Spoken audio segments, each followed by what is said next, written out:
Pemirsa, mantan Kadif Propam Polri Ferdy Sambo mengaku tidak menyangka tindakan yang dilakukan ajudannya Yosua Huta Barat dapat merusak skenario pembunuhan yang telah dirancangnya. Skenario yang dirancang Ferdy Sambo berantakan karena CCTV yang ada di pos satpam dekat rumah dinasnya menangkap momen Yosua sedang berjalan ke arah taman ketika Sambo sampai di rumah dinas.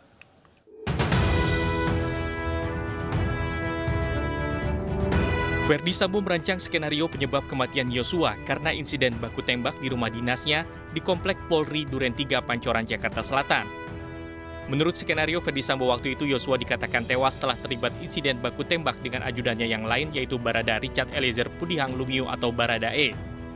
Sementara Ferdy Sambo masih menurut skenario yang dibangun mengaku baru tiba di rumah dinasnya sesaat setelah terjadi baku tembak antara Yosua dan Richard.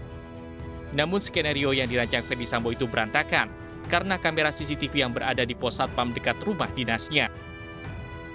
Sebab CCTV itu ternyata tidak mendukung narasi kebohongan yang dia ciptakan soal baku tembak antara Yosua dengan Richard. CCTV itu diketahui merekam kedatangan Ferdy Sambo ke rumah dinasnya pada Jumat 8 Juli 2022 sore. Dalam rekaman itu pula, tampak Yosua masih hidup ketika Ferdy Sambo tiba. Itu yang mulia, saya cuma mengharapkan ada rekaman terkait dengan peristiwa yang saya harapkan waktu itu bisa mendukung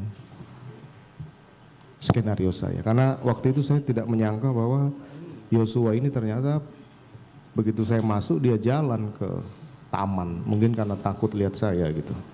Itu di luar prediksi saya. Makanya saya pikir ya lakukan aja tugasnya seperti itu. Menurut pengakuan Ferdy Sambo, dirinya baru mengetahui isi rekaman CCTV itu dari laporan anak buahnya beberapa hari setelah peristiwa penembakan. Mengetahui video tersebut bisa membongkar kebohongannya, Ferdy Sambo lantas memerintahkan bawahannya untuk memusnahkan rekaman CCTV itu. Kalau saya tahu dari awal, pasti dari tanggal nggak akan ada perintah ya? Nggak akan ada perintah cek dan amankan kalau saudara saya tahu sudah dari pasti awal. hancurkan sendiri yang mulia. Itu. Ferdy Sambo juga mengaku tak terpikir untuk mengecek sendiri rekaman CCTV tersebut. Mantan Jenderal Polisi Bintang 2 itu juga tak menyangka ternyata rekaman CCTV itu tak sesuai dengan skenario kematian Yosua yang ia ciptakan. Terdakwa Richard Eliezer mengaku siap hadapi sidang tuntutan yang akan digelar pekan depan di Pengadilan Negeri Jakarta Selatan. Eliezer menyesal karena telah membunuh Brigadir Yosua. Masih merasa bersalah ya. Saudara merasa bersalah. Siap. Saudara merasa menyesal? Menyesal. Setelah lebih dari 90 hari persidangan kasus pembunuhan Yosua Huta Barat, pekan depan terdakwa Richard Eliezer akan menghadapi sidang tuntutan. Dalam hal ini, kuasa hukum dari Eliezer, Rory Sagala mengklaim kliennya sudah siap menghadapi sidang tersebut. Namun demikian, pihak Eliezer akan mengajukan pembelaan untuk menghapuskan dugaan pidana yang menjerat kliennya. Itu dia menyampaikan bahwa dia siap menerima apapun putusan dari hakim. Seperti itu, Mas. Tetapi perlu kami sampaikan juga, kami sebagai tim penasihat hukum, kami akan menjalankan tugas dan fungsi kami secara maksimal untuk melakukan pembelaan kepada klien kami Baradae. Dalam hal ini kami akan mengajukan perspektif yang menguntungkan. Kita akan mengajukan nanti di dalam pledoi. Dalam hal ini kita fokus tentang penghapusan pidana yang mana telah dijelaskan juga oleh ahli yang telah kita hadirkan sebelumnya di persidangan. Dalam sidang yang digelar Kamis kemarin, Eliezer juga menyatakan menyesal telah membunuh Yosua. Eliezer berharap bisa memutar waktu agar peristiwa pembunuhan Yosua tidak terjadi.